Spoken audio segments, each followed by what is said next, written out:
Hello, ayun, dito naman ako ngayon sa bukid. O yan, kasi ngayon, nag-schedule kami na ilaglag yung culvert. Ihulog yung culvert doon sa balon, deep well. Yan. Yan o. Yan. Na-prepare ni Uncle yung gagawin naming tripod. Ayan o. Tripod, yan siya ipapaangat yung culvert. Kailangan malaki-laking kahoy dahil mabigat po ito. Subukan namin. Meron na kaming chain block dito. Chain block o anong tawag ba dyan? Yan, pampaangat. Hiniram namin doon kay kuya. So yan. Prepare lang namin yung mga gamitin. At mamaya-maya ihulog namin. Na ano na rin namin to. Na yun o nahukay. Yun yung pinutukayan. O mayroon kaming hinukay ngayon. Yan na bar down na yan. So kailangan namin mahulog kaagad yung culvert para hindi siya tuloy-tuloy mag-bar down. So yan. Sana hindi matumba. So mamaya hintayin lang namin ibang kasama o ano. Kung wala, kaya na lang siguro namin. Try lang namin. Subukan namin ibaba. So yan yung mga gagamitin nating panali ay tali ng tanner bag. So matibay ito. At mabigat. Natin. Kaya yan. Ayun, nilalagyan na ng stopper, ipapatong dyan, pabalagbag yung isang ganyan kalaki para hindi siya magbaba kahit anong bigat. Ayun, ikakabit na yung yung pabalagbag niya. Diyan natin ilalagay yung tatali yung simblak. Ayan, medyo mabigat. So ayan, nakabit na. Ayun, wala tayong patro naman. ito, nakabit na Yun. So yan na yung simblak. Yun. Ibang klase yung simblak na yan. Yan yung simblak. Nangabit natin doon. Buhatin nyo to. Yan. Ayun. Ayun, ikakabit na yung pagtatalian ng simblak. Yan. Kailangan sigurado para walang sabit. So yun guys, ito yung gagamitin natin na pang baba. Yung mga truck inaangat yan dito para siyang winch. Yan. Install na yung yung simblak. Magmerienda muna kami. Tayo merienda dito. Ang merienda natin ay ito. Tayo papa. Dito may baon tayong saging. So punta muna tayo dun sa bahay. Ayun, doon tayo mamaya. Ayun, nakasabit na yung simblak. Yun, nakasabit na. Punta muna dito mag-merienda. Dito, tapos na kami mag-merienda. Ayan, prepare na. Tingnan natin kung paano yung mangyayari pag-ulog natin dito. Ayan. Ayan ha. Tinatali na ni Uncle. Para mamaya ating pwesto dito. Tatalian natin siya ng 3 tali. Kabilaan, 1, 2, 3. Para pantay yung baba niya. So yun guys, ginapahila na. Ayan. Ayan, nagbara. Ayan. Ayan, hinihila na ng bata-bata ng simblak. Ayan. Tignan natin kung nahilaan talaga. Doon ka banda. Ayan. Yun. Ramdaman nyo yung puso ba?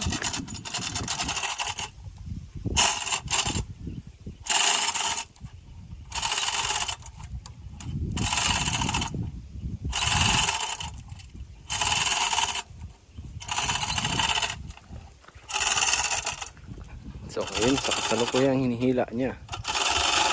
Hila kaya? Ayusin ko muna, So yun na guys, binababa namin dito. Ayan, medyo mahirapan kami sa pagplano ng pagpababa. Ayan medyo mabigat kasi, mabigat talaga. Hindi yun na nakukuha ng video. Walang taga-video. Ngayon magkuha tayo ng stand. Baba lang natin to. Ayan, dinaragdagan ng brace. Ayan. Kasi mabigat talaga. Mabigat tayo nilagyan ng alay doon. Ayun. Para hindi siya bibigay. Ayun. Ihulog na natin. Hilahin natin yung itong culvert.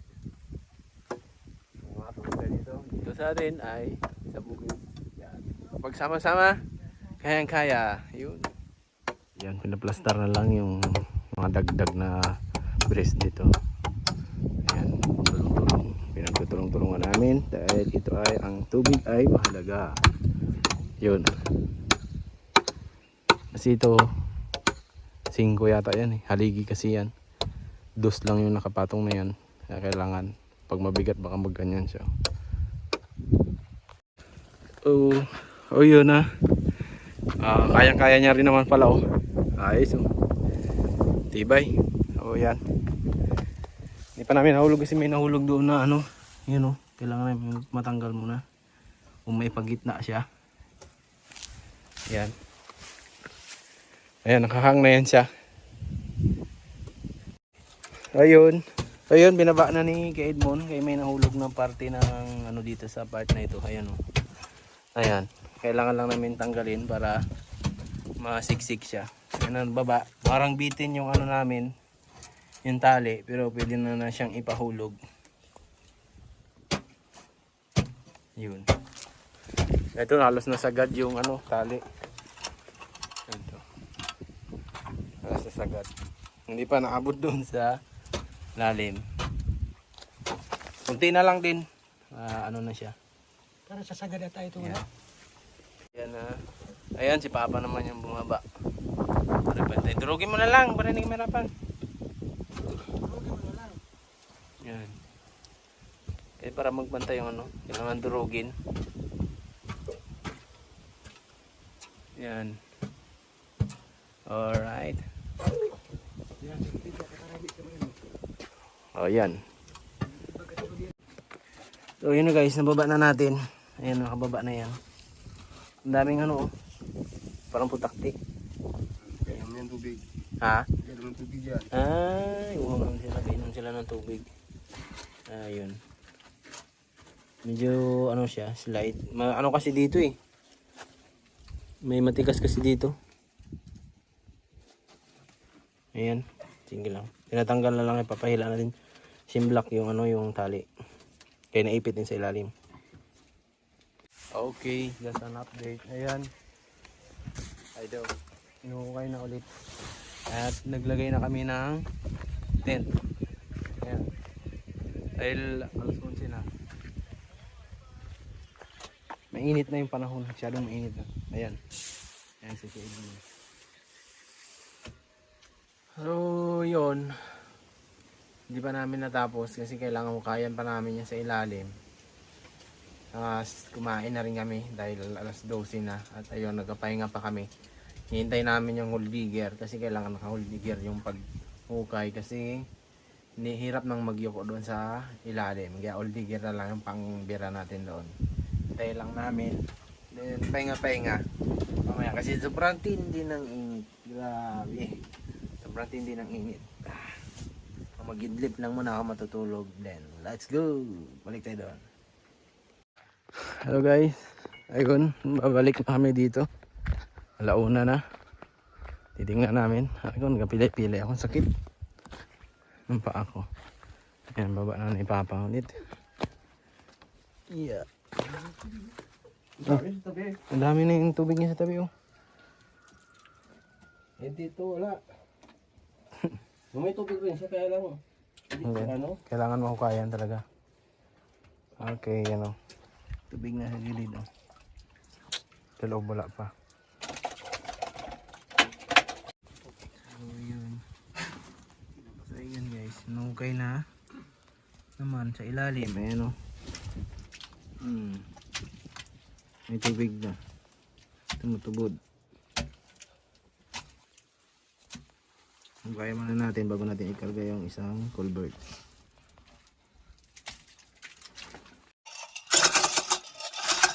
guys. Pinababa na namin. Ito. Ayan, pababa na siya. Ayan, ang ginagamit namin pang bababa.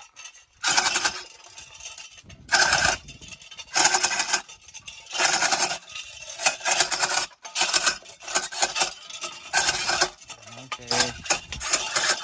May ilalay dito. Pitik-pitik lang kuya. Okay. Malapit na. Okay.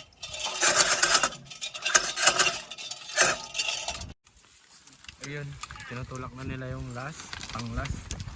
pangatlong culvert natin dito. Tumaginid lang siya. Pero okay lang. Tumaginid lang. Ayun. Ayun, may na-bar down na doon. May na-bar down na. Ayan, ito. Ayun, tinatayo na. Grabe kabigat. Hop, pigil. Ayun. Ayun, nakatayo na. Ngayon, kakabit natin dito yung chimblock. Kaya, pakiabot. Ayan. Tapos hihilain niya, pababa dito. Yun, tumabingi. Pero ayusin natin. Gawa natin ang paraan na maayos. Yan. Okay. Hello. Ayun, natapos din. Nilagay na natin itong pangatlo. Ayan, at naipantay rin natin. Kala ko kanina hindi siya magpantay, tabingi siya. O yun o, napakalalim na. Grabe ang lalim. So yun, hanggang dito lang. Ayan, natapos na. Ang gagawin natin dito kasi pag nagbaha, nag-aapaw pa yung tubig. Yung gagawin natin dito, haloblakin na lang natin. Pupluringan siya dito, palibot, tapos haloblakin na lang natin yung kwadrado. Okay, thank you.